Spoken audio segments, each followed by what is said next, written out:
All right, we're here post-game with the Yellow Jackets after a 90-75 win over Ohio Northern.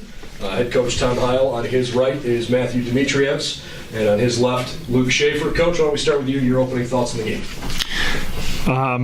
Proud of the way that we battled. You know, I think Ryan Bruns is as good of a player as in all my time I've spent in the OAC, probably as good of a player as there has been in this league, and there has been some great ones.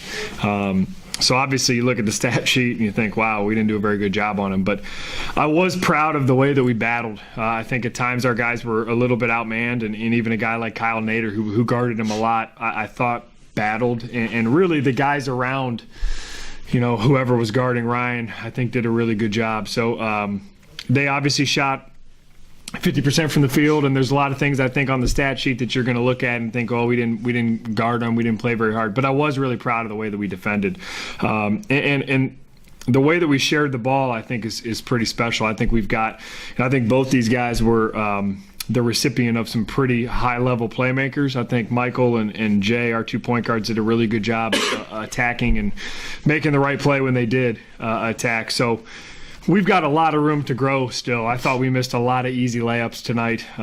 You know, we missed some free throws. We missed some really good looks. You know, we didn't defend great for stretches. So we have a lot of room for growth, but really, really proud. It's so hard to win in this league. I don't care who you're playing. And to win a game, you know, by double digits with the team that has Ryan Bruns on is pretty special. So we'll take it.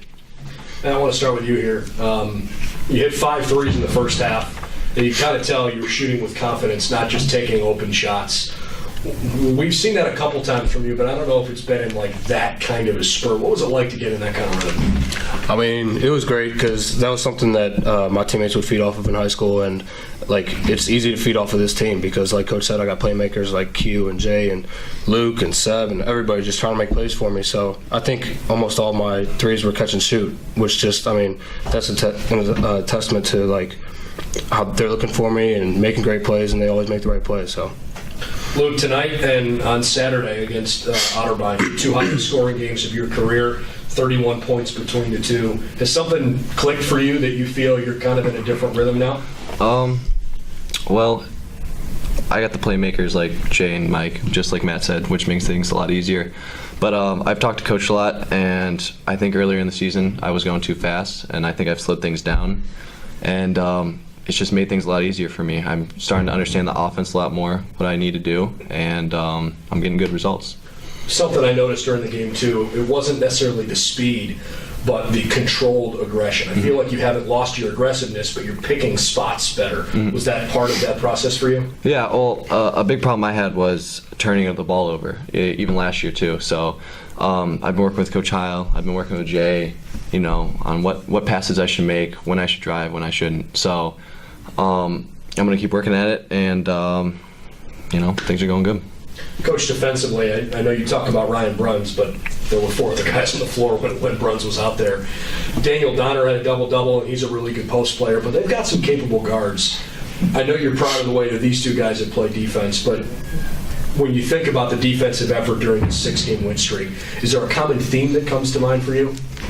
You know, for us, I think our offense a lot of times really starts with us getting stops. You know, we've become a pretty dangerous team, I think, in transition when we have chances to run. And that's really what gets us going. I think it's where we get a lot of our threes. And it's hard to run when you're getting scored on. So really, I think it's an understanding from our guys that we kind of go as our defense goes. You know, I don't think tonight was our best defensive game. I don't really think Saturday was our best defensive game. But I do think there's a buy-in for how hard we have to play, and from an execution standpoint, that we have to do what we're coached to do to put ourselves in the best position to be successful for 40 minutes. And I thought we did that a lot in the first half, and at times probably not so much in the second half, but credit to them. I mean, it's not like we expected to come in and blow these guys out. I mean, you know, I expected this to be a dogfight, and they made some plays in the second half, but I do think our guys understand that we go as our defense goes, and we've got to defend, you know, every single night. And if we do that,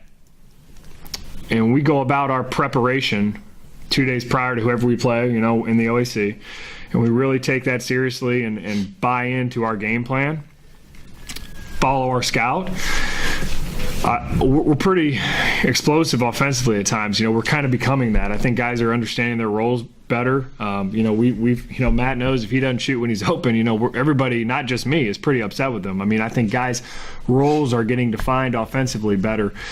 So we will go as our defense goes. We've got to continue to guard. I think every team in this league presents a new and unique challenge, and we've just got to be able to adapt our defensive principles, whoever we're playing Wednesday and Saturday, to our game plan. And I think the teams that do that the best win tight OAC games down the stretch, and that's our goal. And I believe we are getting better, and we're excited for a new challenge and a totally different game than tonight on Saturday.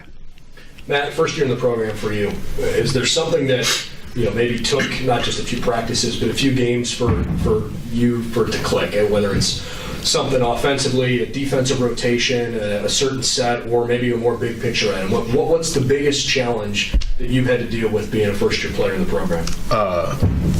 My biggest struggle in the beginning was just I had trouble closing out because everybody can play. In high school, I was guarding the worst kid, and I could just stand in the key the whole time. But